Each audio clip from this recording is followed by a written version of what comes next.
Thanks very much, Craig. That's a really interesting talk. Lots of really good stuff to think about there.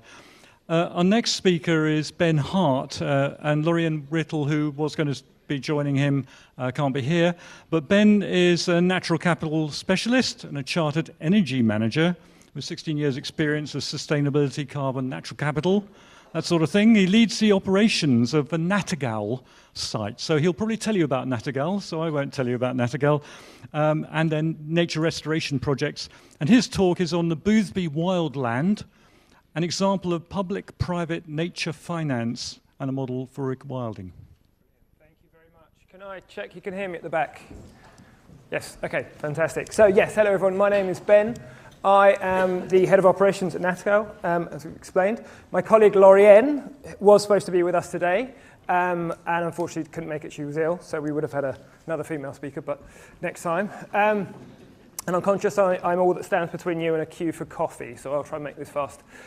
So yeah, Nattergal, I am going to be talking about specifically, and also thanks to Craig, I was worried I was going to talk about the smallest project today. We've seen some amazing stuff here, but I wanted to really kind of hone in on our first nature recovery project as a flagship, as a blended finance model. So quickly, this is what I'm going to be talking about. Who are Nattergal, which is Danish for nightingale. Focus in on Boothby Wildland, and then focus again on the blended finance program, some of the stuff that Craig has talked about. A few things to think about, and then specifically talk a little bit around stakeholder engagement and how complex these projects are actually delivering on the ground. So, Nattergal was set up by Charlie Burrell from NEP, which many of you will be aware of, and Jeremy Leggett from Highlands Rewilding, Ben Goldsmith and a few others. And we have a mission to deliver nature recovery at scale, to provide vital benefits for society and sustainable financial returns. And that last point is really key. We are a for-profit company. We are aiming to create nature as an asset that people can invest in. It's a slightly different model from what Craig was talking about. But we need all of the above because we have this global biodiversity financing gap that we need to try and move some of the private finance into. As a company, we have a set of principles and values. I won't go into too much detail, but some key ones are our values. We have nature comes first. All of our decisions are taken through what is most important for nature, and that's really important. Charlie is our chair, and he actually has a veto on any decision that he feels is not in the best interest of the nature on our sites. We believe that collaboration multiplies our impact. Just quick show of hands, anyone who's actually been to a Nattergal site in the last few years or has involved in it? Yeah, okay, that's good, 10, 15% maybe, so that's good. We work with lots of academics and organisations. And really importantly, we want to act local. So we want organisations and communities that we have our projects in to get really value from our sites, to really be inspired by them and want to have a Nattergal site near where they live. So these are the projects we have at the moment. Boothby Wildland is the one I'm going to be talking about today, which is a 600 hectare site near Grantham in Lincolnshire. It's just had its 3rd birthday, purchased in December 21. High Fen Wildland is just under 300 hectares, and that's our wetland restoration site just north of Thetford Forest in Norfolk. And last year we bought Harold's Park Wildland, which is 200 hectares of degraded arable and pasture. It used to be a equestrian centre, so horse grazing. And excitingly, we've got a new site, which is a relatively small managed service site that will be coming online in the first quarter of this year. Like I say, Lorienne is the site manager of Boothby, was due to be here today, but Frank and Tom, who are the site managers at High Fen and Harold's Park, are both here today, so go and find them later on. But specifically, I wanted to talk about Boothby Wildland as a case study. It's been mentioned today in terms of the ELMS Landscape Recovery Programme, the top tier of the new farming incentive schemes. And Boothby is actually one of the pilots. There are 56 different organisations. Many of them are consortiums of farmers. A few of them are individual sites like ourselves. And just a picture there of 3 ponds, actually. This is our first natural capital project that we did on the site. It's an ex-arable field. You can see a couple of years in there. And 3 newt ponds that were created that were funded through by Network Rail, actually.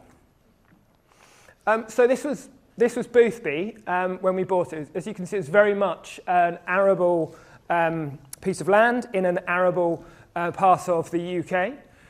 It is very similar to Knepp, actually. It's very high clay soils, very hard to farm. It did produce food, but it produced food for cattle feed and nothing that was human quality.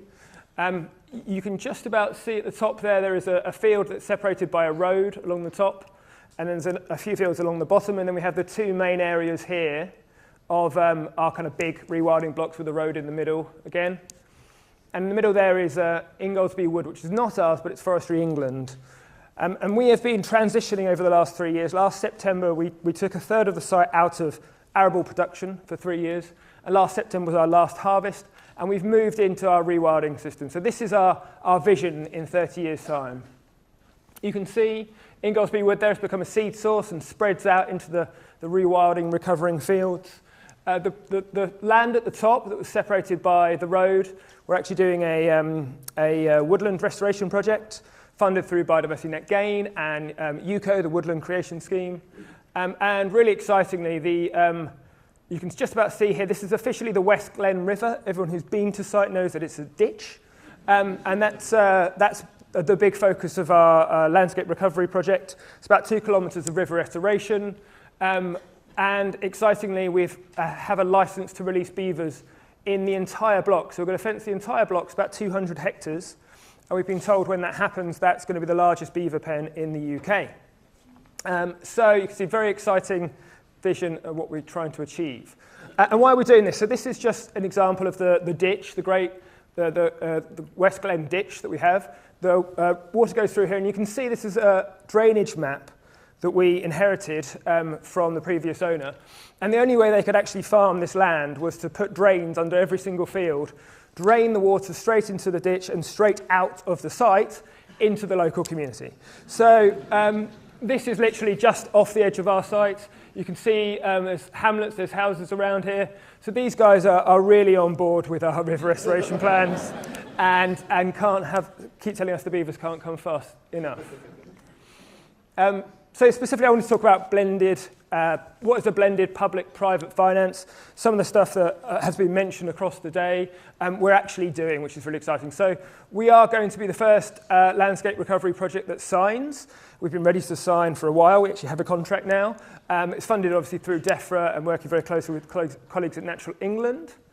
Biodiversity Net Gain, for those who don't know outside of the UK, Biodiversity Net Gain is the new mandatory policy that if you are doing development in England, you have to prove a 10%, show an 10% increase in biodiversity on your site. And then you can have a habitat bank mechanism so that you can, if you can't do it on your site, on your development site, you can offset, as it were, through a local organisation. And we've actually signed a Section 106. Oh, sorry, go back a bit. We've signed a Section 106 with our local council. Took about a year and was quite a lot of effort, but we did get it done.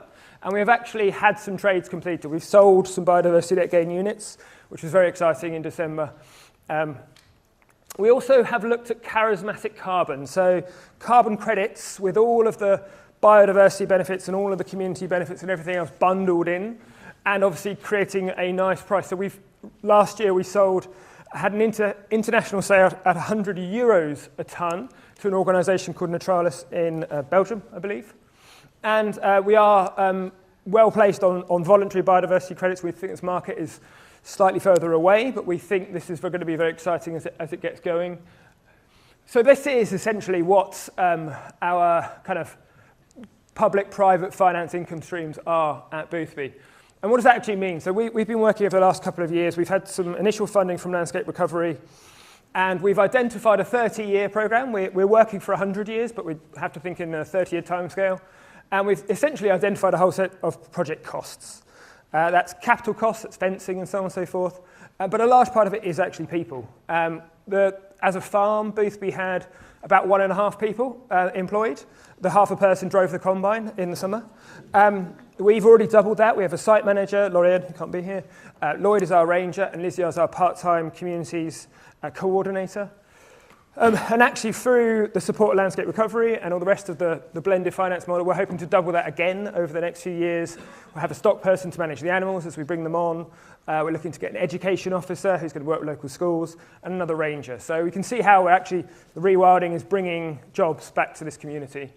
And so we've worked out our costs and our kind of estimation, our calculations of this blended finance.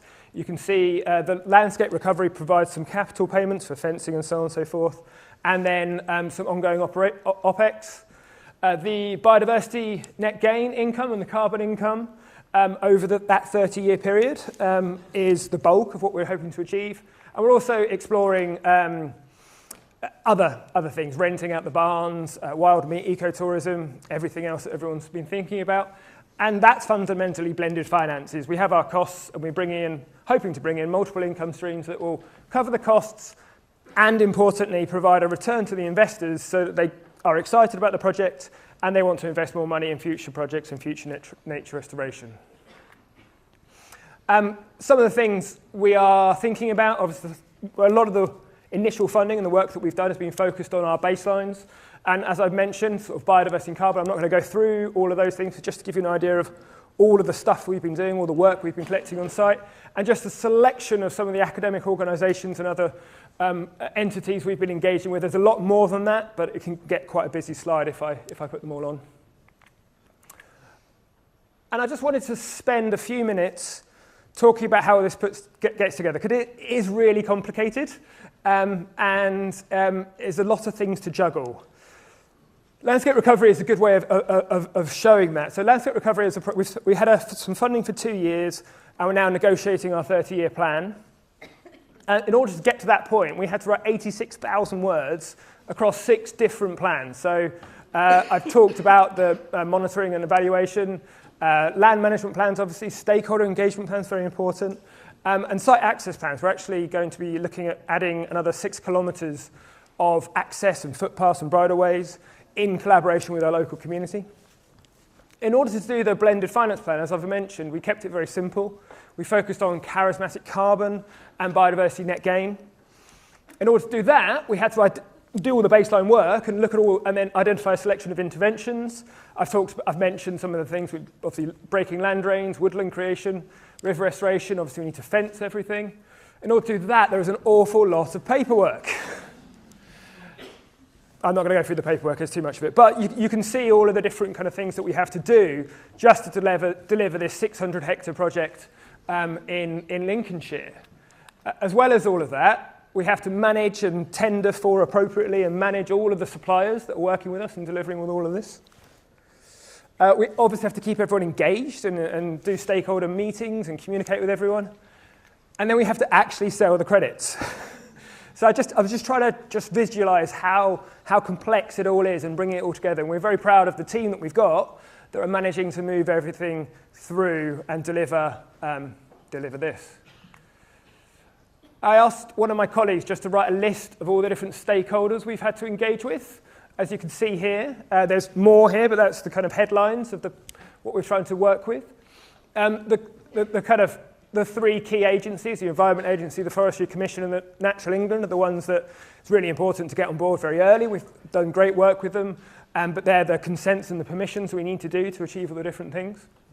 But there's lots of people that we also kind of voluntarily chose to engage with through stakeholder engagement programs. And we actually worked with academics from the universities of Oxford and Gloucestershire via Landscape Recovery again. And they created a best practice stakeholder engagement report, which you can download from the website. Whole lots of advice and kind of condensing all the different ways of delivering stakeholder engagement. But essentially, you end up with this spectrum of engagement. And so as well as all the other stuff that we've been doing, we've been creating newsletters. And obviously, we have a website and we do podcasts and social media. And that's the inform end. And then you go all the way through to involving them with volunteer programs, and then collaborating. We have local steering groups. We tried doing one steering group, and it was too much effort, so the neighbours didn't feel like they had a voice, so we now have a neighbour steering group, and we have a kind of NGOs and local landowner steering group, so lots to organise. And then Empower at the end is, we haven't quite got there yet, but we're looking at how we can delegate decision-makings to parts of the local community. So please do download that on the website. So just finally, a few lessons learnt. Stakeholder engagement, as I mentioned, it takes money, it takes staff time, it takes energy, but it's really worth it. I have a quick story here about, as part of the river restoration work, we have to move a little bit of a footpath from one kind of side of a field to another because it's going to get flooded. And we put in a planning application. The local parish council asked the local community for thoughts on it, and overwhelmingly positive feedback, which was a good reflection of our engagement. But the parish council came back to us and said, well, actually, we're going to officially object because actually where the footpath comes out is where we want to try and get a 30-mile-an-hour speed limit. And we see this as a way of getting the speed limit up the agenda. If they'd have done that, we'd have had to go to a full planning inquiry, which would have taken the best part of a year, which would have stopped all of our fencing and all of our beaver plans and everything. So Lizzie, our communities coordinator, said, don't worry, let me ring up the head of the parish council. Rang him up because she knew him because we'd lent the barn for a barn dance last summer, and explained the situation. And his words were, we definitely can't object then because we will be lynched if we slow it down. So it just gives you an example of why it's worth putting in the effort for stakeholder engagement. Obviously, starting early, getting your ducks in a row, there's a lot of moving parts you have to line up, and props to the team. I mean, they are absolutely amazing. I've got two of them here, but the entire team, especially at Boothby, are really like juggling lots of balls.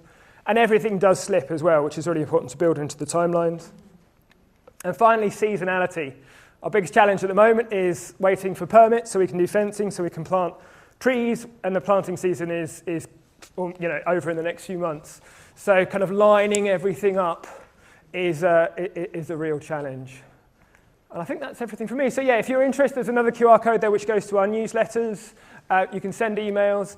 I didn't put it on here, but we have started site tours this summer. So if anyone wants to come along, please do go on the website, book a tour, give it as a gift for a friend. I can highly recommend the bird ringing and the dawn chorus tours if you fancy an early start. Thank you very much.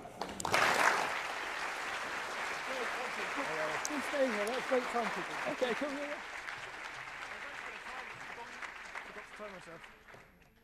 Well, thanks very much, Ben. That was really, really interesting. Thanks a lot. That's great. So we have got a couple of minutes where we can have some questions. So the first one I was going to ask was to Craig, which was a slightly complicated one. It says about the public-private finance model. They say, how can any NGO or cash-strapped government body be fully impartial if the money has come their way? I guess it's the origins of the money, and how does that affect, how does it impact on your work? Yeah, I mean, I think it's an important question. I think something that's important for any charity or NGO to do when it's taking money from anyone, actually, is to make sure, might it in any way compromise our independence? And if it does, then, I think you should be very wary, or I'd go as far as saying don't do it. So I think being very clear about that is important. And I think you need some principles around that, but also it often comes down to a case-by-case basis. So around it. We've turned down a lot of approaches of money over the years from companies that we thought it would be inappropriate to take money from. Also we've made sure that when we are pushing the government around changes to agricultural policy, we do what's right for nature rather than necessarily what's right for the money that we might get through environmental land management schemes. And sometimes we might advocate things that are actually not so good for our immediate income, but we do what's right for nature. So, and ultimately it's our members that hold us to account on that. Great, yeah, thank you. And Ben, there's a related one here, which is what's the relationship or balance between the stakeholder and shareholder steering of projects in Nattergal? That's a good question. Obviously we are a company, so we have to deliver returns for our shareholders. We're lucky enough that most of our shareholders are very passionate, wanting to do good things. Actually, Aviva is one of our shareholders, so we know Aviva do lots of great work. So we, like any company, we need to create a profit and we need to survive. The steering groups are specifically focused on the sites, and we are still working on how that looks, to be honest. We regularly meet with them. maybe once a quarter, and sort of trying to work out what the balance is. But so far, we found it very, very positive, and there's never been any kind of, not yet anyway, any specific kind of challenges between the shareholders and the stakeholders, but we'll see. Yeah, okay. That's reassuring. Yeah, so Craig, there's one actually, it's probably related to both of you, which is, have you approached the health sector for funding on the basis that nature recovery has critically strong links with human health? Not as such. It's something we absolutely think would make complete sense if we stand back from it, that, you know, society should recognise the enormous health benefits you get from nature recovery. And, you know, we very much like the government. We've had lots of conversations with the government longer term about moving to a natural health service. Yeah. I think that would be a very important thing to do. You know, we will always have a crisis in the NHS for as long as there's air pollution, for as long as a mental health crisis if people can't get access to nature, and all of those kind of things. So it makes perfect sense to see the linkages between these two things. Having said that, for us at the moment to approach the NHS or health providers that are very cash-strapped is obviously not the right way to go. But there is a big picture story here that we just need to, as society, deal with and make sense of. We are, however, as the Wildlife Trust, we have been involved in every single one of the NHS pilots around natural and social prescribing and delivering on those. So in a small way we're doing that, and of course you bear in mind that in places like Canada, doctors can prescribe membership of national parks for people's health, and you know that's the way we should be going, that kind of way. But there's a long way to go in this country yet. Yeah, that's brilliant. Ben, do you... Nothing to add to that. We have explored kind of green prescriptions, or I mean, we've investigated it. I think there's some research that says for every £1 that's spent, you save £10 or £100 from the local GP area, but that's as far as we've got. But yeah, I thoroughly recommend. Yeah. Frankly, everyone, especially all of us working in the space, I actually do find myself, I spend a lot of time sitting in my bedroom in central London, because that's where my desk is, but actually I do find, I make an effort to really go to the site. We were volunteering on Wednesday at Harold's Park, and even if you're working in the space, it's important to just get outside and go and work on a wildlife trust or volunteer for a day. Absolutely, yeah. Well, thank you very much both for your great talks, and I think I'm going to hand over to Natasha, but thank you very much. Great, thank you.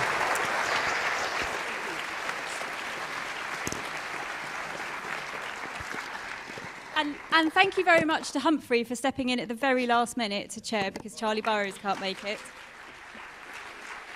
Thank you. Okay, we're going to break for tea, so it's the same drill as last time, and hopefully it's going to work a bit quicker this time. So this side of the room, filtering, don't waste time, listen, filtering down the stair and out the side door, and back here at 4:15.